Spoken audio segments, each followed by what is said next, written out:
ଏବେ ଦେଖନ୍ତୁ ଜୋରସୋର ମା ନାତିଙ୍କର ଝଗଡ଼ା ଲାଗିଯାଇଛି।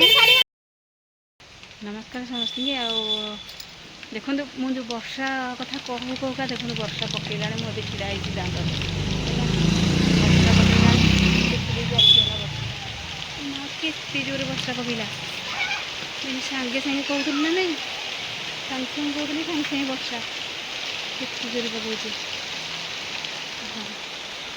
କେତେ ଜୋରେ ବର୍ଷା ଆଉ ବାତ୍ୟା ଭଳିଆ ପୁରା ରୂପ ନେଉଛି ବର୍ଷା। ଘରେ ଚାଲନ୍ତୁ ଦେଖିବା କ'ଣ କରୁଛନ୍ତି ସମସ୍ତେ। ଭିତରେ ପୁରା ଲୁଚିକି ଅଛି।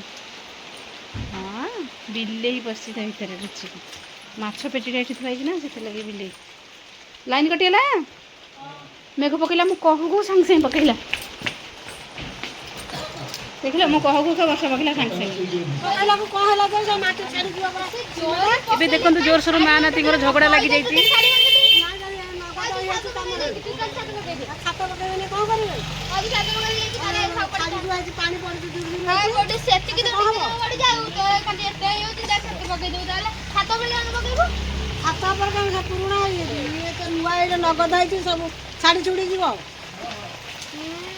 କ'ଣ ଏଠି ତମର ସବୁ କଥାବାର୍ତ୍ତା ଚାଲିଛି, ଆଲୋଚନା?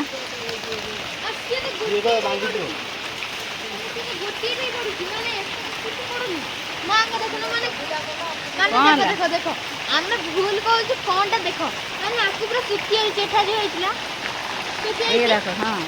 ପାଲଟା ପଡିବା କଣ ଆବଶ୍ୟକ ଦରକାର? ପାଲ ପଡ଼ିଛି ସବୁଆଡ। ତାପରେ ବର୍ଷା ହେଲେ କଣ ଛାଡିଯିବ ସିଏ? ନାଇଁ, ତ ଆଉ ଛାଡ଼ିବନି, ସେ ଶୁଖିଗଲାଣି। ମା ଖାଲି ପକେଇ ଦେଇଛି, ତମେ କ'ଣ ଜାଣିଛ? ମୁଁ କହିଲି ତୁ ତାହେଲେ ମିସ୍ତ୍ରୀ କାମ ଯଦି କରୁଛୁ ଛାତ ପକେଇ ଦେ ଆମର ଟିକେ। କାହିଁକି ଏତେ ଝଗଡ଼ା କାହିଁକି ଲାଗୁଛ? ନା ଗୋଟିଏ ସେଇ ଖାଲି ସେଇଠି ନା ପଡ଼ିଥାନ୍ତା, ନହେଲେ ଆଉ କୋଉଠି ସେଇଠି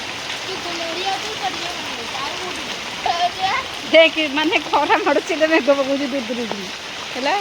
ବର୍ଷା ହଉଛି, ଖରା ହଉଛି, ବିଲୁଆ ନନା ବାହା ହଉଛି। ଖରା ମାଡ଼ୁଛି କ'ଣ କଣଟା କହିଥିଲା? ବର୍ଷା ହଉଛି, ଖରା ହଉଛି, ବିଲୁଆ ନନା ବାହା ହଉଛି। ହଁ, ମା ସେଠି କ'ଣ ଡ୍ୟୁଟି କରୁଛନ୍ତି? ମା ସେଠି ଆକୁ କରୁଛି, ନଡ଼ିଆ କଥା ଡ୍ୟୁଟି। ନଡ଼ିଆ କଥା ଡ୍ୟୁଟି। କ'ଣ କରୁଛ ତମେ? ମାଛ କାଟୁଛ? ମାଛ କାଟି ସିଆଡ଼େ ମେଘ ପକଉଛି, ଇଆଡ଼େ ମାଛ କାଟିବାରେ ପୁରା ବ୍ୟସ୍ତ। କେତେ ଲୋକ ଯେଉଁ ଘରକୁ ଆସିଛନ୍ତି ମାଛ କାଟିବାରେ ପୁରା ବିଜି ଅଛନ୍ତି। ଖାଇବନି ପିଇବନି, ଥଣ୍ଡାରେ ଯାଇକି ଆଣିକି ଆଇଲ। ବର୍ଷା ଏଠି ଜୋର ମାନେ ହେଉଛି, ଜୋରସୋର ବର୍ଷା ହେଉଛି। ତାପରେ ମାଛ କଟା ଚାଲିଛି। ଆଉ ମାଛ କାଟି ଦିଅ। ଏମାନେ ଏଠି ଝଗଡ଼ା କରୁଛନ୍ତି ପରା। କ'ଣ ଝଗଡ଼ା ସମ୍ପୂର୍ଣ୍ଣ ହେଲା ନା ନାଇଁ? ବର୍ଷା ଟିକେ ଟିକେ ଛାଡ଼ିଲାନି, ବାଦଲ ଖୋଲିଲାଣି। ଆଉ ମୁଁ ବାଦଲକୁ ଅନେଇଥିଲି, ମୁଁ ଆସିକି ଦେଖାଉନି। ଆଉ ଝାପ୍ସା ଝାପ୍ସା ଦେଖାଉଛି। ଆମେ ତ ଏଠି ବଇଛୁ। ଆପଣମାନେ କ'ଣ କରୁଛନ୍ତି? ଆପଣଙ୍କ ଆଡ଼େ ବର୍ଷା ହେଉଛି କି ନାହିଁ ଆପଣମାନେ ଟିକେ କହିବେ। ମୁଁ ନ୍ୟୁଜ୍ ଆପଣମାନଙ୍କୁ କହୁଛି, ଆମ ଆଡ଼େ ବର୍ଷା ହେଇକି ବନ୍ୟା ହେଇକି ପୁରା ବନ୍ୟା ହେଇଗଲାଣି। ଏତକୁ ପୁରା ପାଣି ବୁଡ଼ିଗଲାଣି। ଦେଖନ୍ତୁ ଆମେ ଆଉ ଦାଣ୍ଡକୁ ଯାଇପାରିବୁନି ଟୋଟାଲି। ସେଇଠି ଯେଉଁଠି ସେଇଠି ରହିଯିବୁ। ଆଉ ଯାଇପାରିବୁନି, ଏତେ ବର୍ଷା। ଆଉ ବାହାରକୁ ଯାଇ ହେବନି କି ଖାଇ ହେବନି। ଆଉ କ'ଣ କରିବା? ଆପଣ କୁହନ୍ତୁ ଟିକେ। ଆଉ ମୁଁ କହିକା ମୋ ପାଟି ଶୁଖିଗଲାଣି। ଏବେ ରିପୋର୍ଟର ଆସିକି ଆମ ଦୁଆରେ ନା, ଏତେ ଜୋରେ ପବନ ମେଘ ହେଉଛି ଯେ ରିପୋର୍ଟର ଆସିକି ଆମ ଦୁଆରେ ବସୁଛନ୍ତି। ଆଉ ଏଠି ସମୁଦ୍ର କୂଳ ମାଡ଼ି ଆସିଲାଣି, ଦେଖନ୍ତୁ କେତେ ଜୋରେ। ସମୁଦ୍ର କାଇଁ ମାଡ଼ି ଆସିଲା କହୁଛୁ? ସମୁଦ୍ର କହନି ସେମିତି